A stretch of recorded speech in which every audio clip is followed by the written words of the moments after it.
कुछ बड़ी खबरें हैं जो मैं चाहता हूं आपके साथ शेयर करूं। सोचिए, कल प्रधानमंत्री मोदी का जन्मदिन है और छात्रों ने ऐलान किया है कि कल हम बेरोजगारी दिवस मनाएंगे। पिछले 3 साल से प्रधानमंत्री मोदी के जन्मदिन को भारत के छात्र बेरोजगारी दिवस के रूप में मना रहे हैं। दूसरी बड़ी खबर है, सोचिए किस तरह से प्रधानमंत्री कह रहे थे कि हम रेबड़ी के खिलाफ हैं। तमिलनाडु में उनके जन्मदिन पर वोटरों को लुभाने के लिए सोना दिया जाएगा। अब खबर आई है कि जो सोना दिया जा रहा है वो भी नकली दिया जाएगा, क्योंकि इतने कम दाम में सोना कहां से मिलेगा।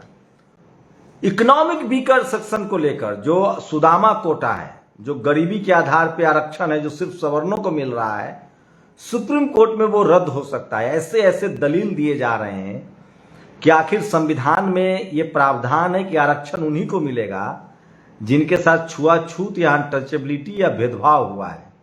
तो सवाल है कि जो लोग अपनी करनी से गरीब हैं, जिनको किसी ने गरीब रखा नहीं, उनको क्यों रिजर्वेशन मिले, जबकि एससी, एसटी, ओबीसी और माइनॉरिटी को इस देश में जाति के आधार पर गरीब और लाचार रखा गया है।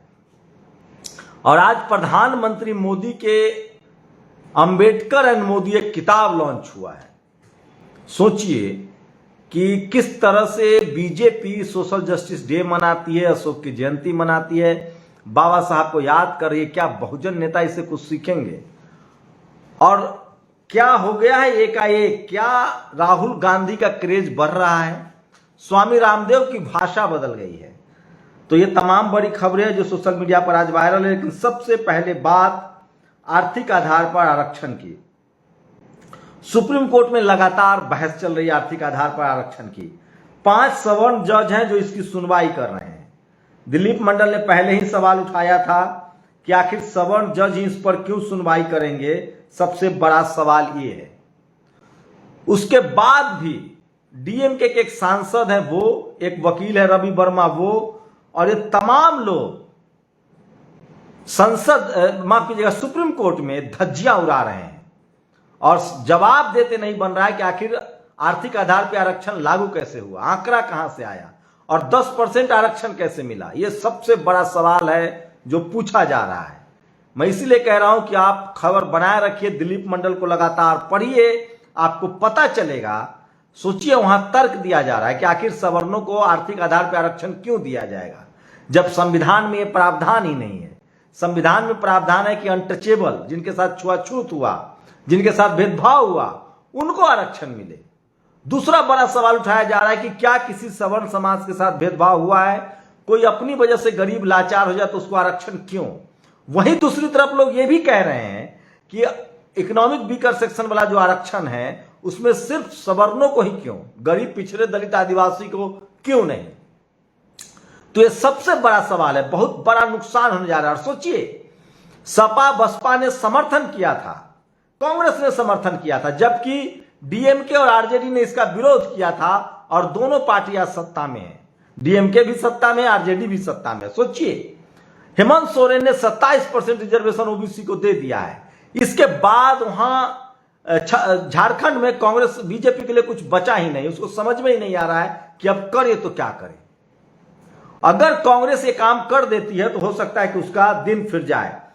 नीतीश कुमार ने अपनी चाल चल दी है। नीतीश कुमार ने जो जाल बिछाया था, बीजेपी उसमें पूरी तरह से फंसते हुए दिखाई दे रही था। आप सोचिए, नीतीश कुमार के जाल में बीजेपी पूरी तरह से फंस गई है। बीजेपी में खुलासा हुआ है, 4 सवर्ण समाज के आरोपी पकड़े गए हैं जिन्होंने 30 राउंड फायरिंग की थी। पुलिस का कहना है कि उनको जानबूझकर लॉ एंड ऑर्डर को बर्बाद करने, बिहार को बदनाम करने के लिए ठेका दिया गया था। तो नीतीश कुमार ने पिछले चुनाव को, 2024 के चुनाव को अगरा बनाम पिछड़ा बनाने का फैसला कर लिया है। सोचिए, और वहीं रामदेव के सुर बदल गए। बाबा रामदेव कह रहे हैं कि राहुल गांधी अच्छे हैं। मतलब भारत जोड़ो यात्रा से सबसे ज्यादा फायदा कांग्रेस को होती दिखाई दे रही है। सवाल है कि एससी, एसटी, ओबीसी, माइनॉरिटी के नेता कब सड़कों पर निकलेंगे। आप कल्पना कीजिए, मायावती जी लगातार ट्विटर पर सवाल पूछ रही हैं। अगर बीएसपी के नेता इसी तरह से सवाल निकले, जिस तरह से रावण लगातार नीतीश कुमार से मिल रहे हैं, तो एक बड़ा गठबंधन तो बनता हुआ दिख रहा है। नीतीश कुमार ने तय कर लिया है। वहीं लगातार भारत जोड़ो यात्रा का जो है वो लोगों को क्रेज है, लोग उसकी तारीफ कर रहे हैं। वहीं दूसरी ये देखिए, भारत जोड़ो यात्रा का एक खबर बता रहा हूं, ये देखिए, ये वीडियो देखिए। ये लल्लू जी हैं,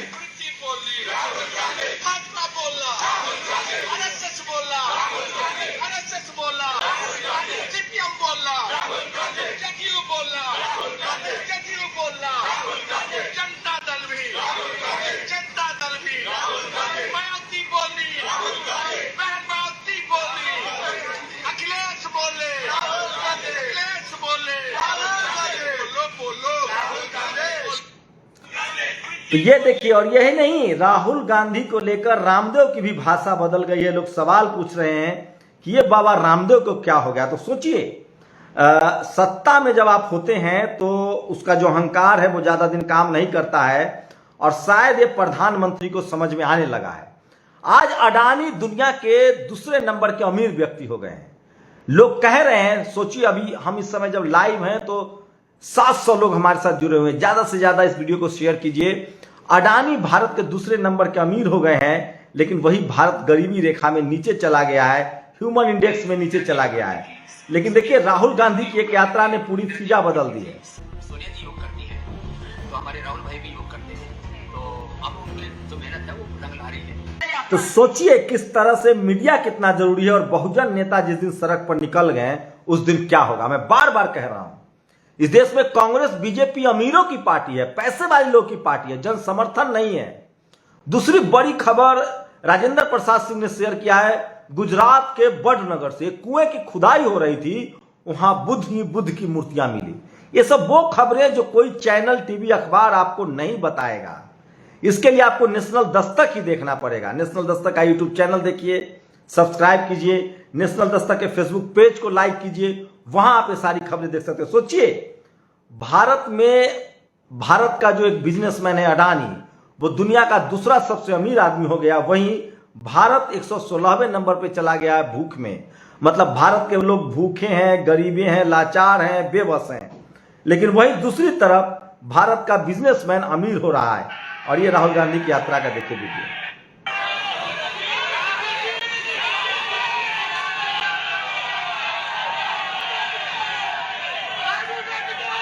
तो सोचिए, कल्पना कीजिए कि जिस दिन मायावती, अखिलेश यादव, शरद यादव की तो अब तबीयत ठीक नहीं है उतना, अखिलेश यादव, मायावती जी या तेजस्वी यादव, बहुजन नेता जिस दिन सड़क पर निकल जाएंगे, उस दिन इस देश में क्या होगा। क्योंकि बहुजनों के पास सबसे ज्यादा जनाधार है, सबसे ज्यादा उनके पास संख्या बल है। आप विधायक, दिल्ली में आपके एक मुस्लिम विधायक को गिरफ्तार किया गया, लेकिन पूरा आम आदमी पार्टी चुप है। जबकि मनीष सिसोदिया के बारे में सोचिए, तो आज भी इस देश में सवर्ण नेता, राहुल गांधी हो या मनीष सिसोदिया हो या सोनिया जी हो, तमाम सवर्ण नेताओं को प्रिविलेज है। लेकिन बहुजन समाज की बदकिस्मती देखिए कि वो अपने ही नेताओं को बेईमान मान लेता है। सोचिए, टीवी, अखबार ने लालू यादव, मायावती, अखिलेश यादव, मुलायम सिंह यादव, तेजस्वी यादव, हेमंत सोरेन, शिबू सोरेन, डीएमके, इन नेताओं को बेईमान कहा और हमने बेईमान मान लिया। जबकि सच्चाई है कि पूरी दुनिया अब जान चुकी है कि इनकम टैक्स, ईडी का बेवजह इस्तेमाल होता है, दुरुपयोग होता है। सोचिए बाबा साहब की अहमियत, बाबा साहब के बगैर काम नहीं चलने वाला है। लेकिन बहुजन समाज के लोग बाबा साहब को भूल गए हैं। केसीआर, तेलंगाना के मुख्यमंत्री ने कहा है कि नए संसद भवन का नाम बाबा साहब के नाम पर होना चाहिए। वहीं जब आज प्रधानमंत्री मोदी ने के ऊपर एक किताब लॉन्च हुआ है, जिसमें शेड्यूल कास्ट के जो चीफ जस्टिस, शेड्यूल कास्ट के जो थे और पूर्व चीफ जस्टिस थे, वो भी शामिल थे। अंबेडकर एंड मोदी जी का क्लेम है, आप लोग प्रतिक्रिया जरूर दीजिएगा। मोदी जी का क्लेम है कि वो बाबा साहब के रास्ते पर सबसे ज्यादा चलने वाले प्रधानमंत्री है। मैंने अंबेडकर इंटरनेशनल सेंटर बनवाया, बाबा साहब का लंदन में घर खरीदा। वो चारों धाम की यात्रा कर चुके हैं। मोदी लुम्बिनी भी गए हैं जहां बुद्ध का जन्म हुआ था। मोदी सारनाथ भी गए हैं जहां तथागत बुद्ध का परिनिर्वाण हुआ। मोदी गया भी गए हैं जहां बुद्ध को ज्ञान मिला।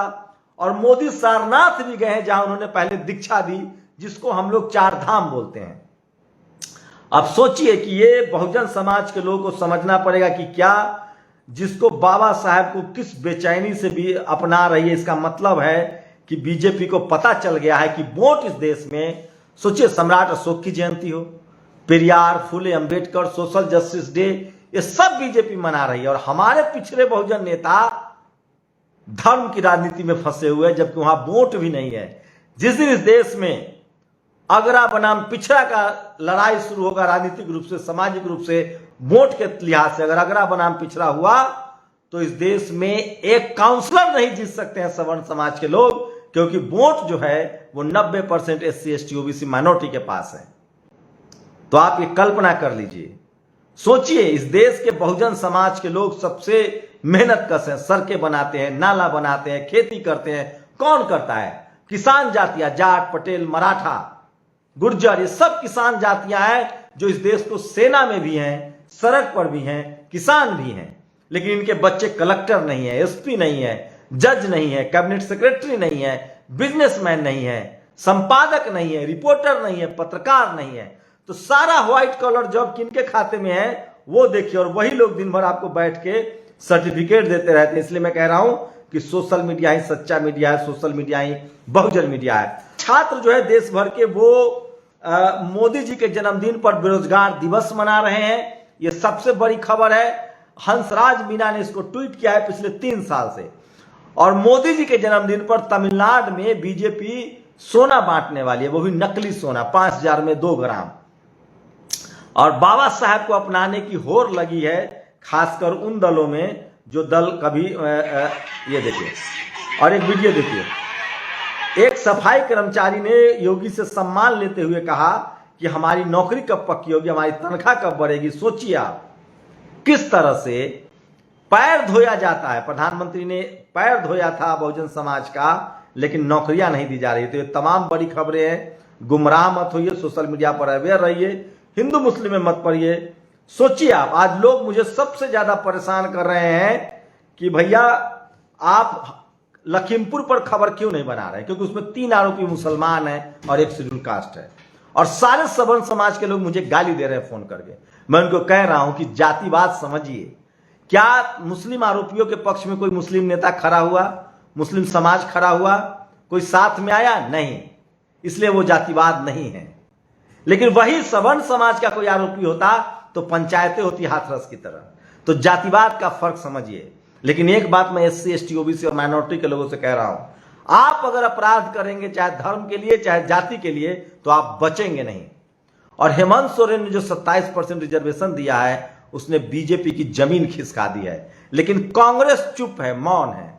मैं कांग्रेस के एक बड़े सलाहकार से मिल रहा था, जो PK से भी ज्यादा शानदार युवा नेता हैं, सलाहकार हैं, राहुल जी प्रियंका जी के करीबी हैं।